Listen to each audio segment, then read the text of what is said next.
निर्भया कांडेर छाया एबार उत्तर प्रदेशेर अयोध्याय एक दलित तरुणीके धर्षण करे अत्यंत नृशंसभावे ताके खून करा हयेछे एमनटाई अभियोग। हाथ पा भेंगे चोख उपड़े नृशंसभावे ताके खून करा हय एमनই अभियोग सामने एसेছে।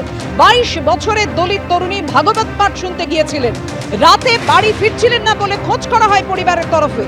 राते पाওয়া না গেলে পরদিন গ্রামের অদূরে নালা থেকে উদ্ধার হয় তরুণীর হাত পা বাঁধা বিবস্ত্র দেহ।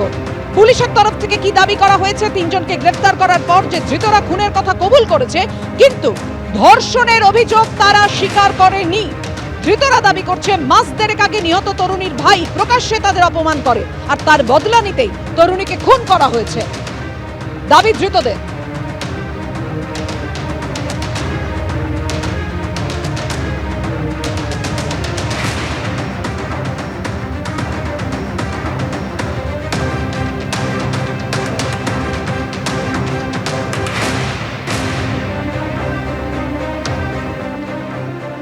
दिनांक 31/1/2025 को चौकी दर्शन नगर पर एक सूचना मिली थी, जिसमें एक लड़की के द्वारा बताया गया कि 30 तारीख की रात्रि में वह अपनी बहन के साथ सोई थी और सुबह जब वह उठी है तो उसकी बहन उसके साथ नहीं थी। इसी संबंध में उसने थाने पर सूचना दी थी। सूचना पाते ही तत्परता से पुलिस के द्वारा मुकदमा पंजीकृत कर लड़की की खोज हेतु 2 टीमों का गठन किया गया। आज सुबह जानकारी मिली है कि लड़की का शव एक खेत में मिला है। सभी वरिष्ठ अधिकारी व फॉरेंसिक टीम के द्वारा मौके पर जाकर के जो भी साइंटिफिक तथ्य वहाँ से इकट्ठे हुए हैं उनको एविडेंस को इकट्ठा किया गया है। प्रथम दृष्टया घटनास्थल देखने पे ऐसा प्रतीत हो रहा है कि हत्या की घटना उस घटनास्थल पर कारित नहीं की गई है और हत्या की घटना कहीं और करके शव को ला करके वहाँ डिस्पोज किया गया है। वर्तमान में 3 टीमों का गठन किया गया है। एक संदिग्ध को हिरासत में लेकर के पूछताछ की जा रही है। निर्भया कांडेर छाया एबार उत्तर प्रदेशेर अयोध्याय पुलिशेर तरफ थेके दाबी करा हयेछे, जादेरके इतिमध्येई ग्रेफ्तार करा हयेछे तारा बोलछेन तारा खूनेर कथा कबुल करेछेन, किन्तु धर्षण जे करा हयेछे सेई कथा तारा मोटेও स्वीकार करेनी। किन्तु এই दलित तरुणীকে ধর্ষণ করে হাত পা ভেঙে চোখ উপড়ে নৃশংসভাবে খুনের অভিযোগ সামনে এসেছে। 22 বছরের এক দলিত তরুণী সে ভাগবত পাঠ শুনতে গিয়েছিল আর তারপরেই রাতে বাড়ি না ফেরায় পরিবারের লোকজন খুঁজতে বেরোয়। রাতে পাওয়া না গেলে পরদিন তাকে খুঁজে পাওয়া যায় গ্রামের অদূরে বিভৎস অবস্থায়। তরুণীর হাত পা বাঁধা বিবস্ত্র দেহ উদ্ধার হয়। উন্নাও হাতরাস অমুক তমুক, এখন দেখুন অযোধ্যা রামরাজ্যের মডেল, রামরাজ্যের রাজধানী, এবার বলছে অযোধ্যাতেই ভয়ঙ্কর ধর্ষণ ঘটেছে। তো যারা Ayodhya model, UP model, Ram Rajya, Ayodhya এসব বলেন তারা এখন কি কৈফিয়ত দেবেন? মদন মিত্রের মুখে তৃণমূল পদ পেতে কারি কারি টাকা, ভালো মন্ত্রীর জন্য 10 কোটি, দলের মধ্যে ব্যাপক টাকার লেনদেন। এবিপি আনন্দে মদন মিত্রর বিস্ফোরক সাক্ষাৎকারে বলেছিলেন কোটি কোটি টাকা তোলা হচ্ছে। আজ মদন মিত্র জানালেন কারা টাকা নিচ্ছে, টাকার প্রসঙ্গে টেনে আনলেন ভোট কুশলী সংস্থা আইপ্যাকের নাম।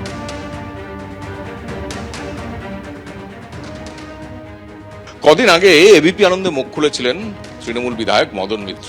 আমাদের সঙ্গে রয়েছেন সেই মদন মিত্র। চাঞ্চল্যকর অভিযোগ করেছিলেন যে তৃণমূলের অন্দরে এখন টাকার খেলা চলছে, এমনকি মন্ত্রীদের দর প্রায় 10 কোটি, নিচু স্তর থেকে ওপরতলা পর্যন্ত কার কত দর, কিভাবে লেনদেন, সবিস্তারে ব্যাখ্যা দিয়েছিলেন প্রাক্তন পরিবহন মন্ত্রী মদন মিত্র। আজকে আবার আমাদের সঙ্গে।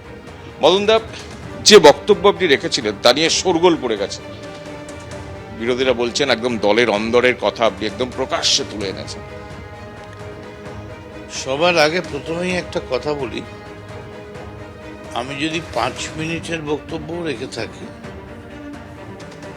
4 মিনিটের বক্তব্য রেখে থাকি, তার পা থেকে মাথা পর্যন্ত কোথাও মমতা বন্দ্যোপাধ্যায়ের কোনো নাম ছিল না। কোথাও আমি মমতা বন্দ্যোপাধ্যায়কে আমার সেই ঔদ্ধত্যও নেই এবং অজান্তে যদি কোনো কথা রূপক অর্থে মমতা বন্দ্যোপাধ্যায়কে স্পর্শ করে থাকে আমার ঔদ্ধত্য, তার জন্য আমি ক্ষমা চাইছি। এই পরিস্থিতিটা কিভাবে তৈরি হলো যেখানে মমতা বন্দ্যোপাধ্যায়কে উদ্দেশ্য করে বলেছেন বা মমতা বন্দ্যোপাধ্যায়ের চোখের জল আসছে, এই প্রসঙ্গ আসছে কেন? মানে এটাই তো বলতে চাইছি, আমাদের পার্টিতে সব কিছু ছিল না। আমাদের এই টাকা পয়সা লেনদেন, এই একটা এজেন্সি আমাদের পার্টিতে ঢুকলো। এজেন্সি মানে এজেন্সি, অনেকগুলো এজেন্সি মানে ভোট কুশলী সংস্থা যেটা, কুশলী সংস্থা, তারা নাকি জিতিয়ে দেবে। মানে আমি কামারহাটিতে আমায় শেখানো হচ্ছে সকালবেলা উঠে কিভাবে ব্রাশ করবে, তারপর ডান দিকে তাকাবে না বাঁ দিকে তাকাবে। এরা শুরু করলো বিভিন্ন জায়গা থেকে নাম কালেক্ট করে টাকা তোলা। একটা জায়গায় 8টা নাম আছে, মানে এই ভোট কুশলী সংস্থা আইপ্যাক। একদম এরাই গোটাটা করেছে। এবং মমতা বন্দ্যোপাধ্যায়ের অজান্তে অনেক ইম্পর্টেন্ট ছেলে, নামি দামি ছেলে, তাদের কাছেও আমি শুনেছি তারা কেউ 25 লাখ, কেউ 50 লাখ দিয়েছে।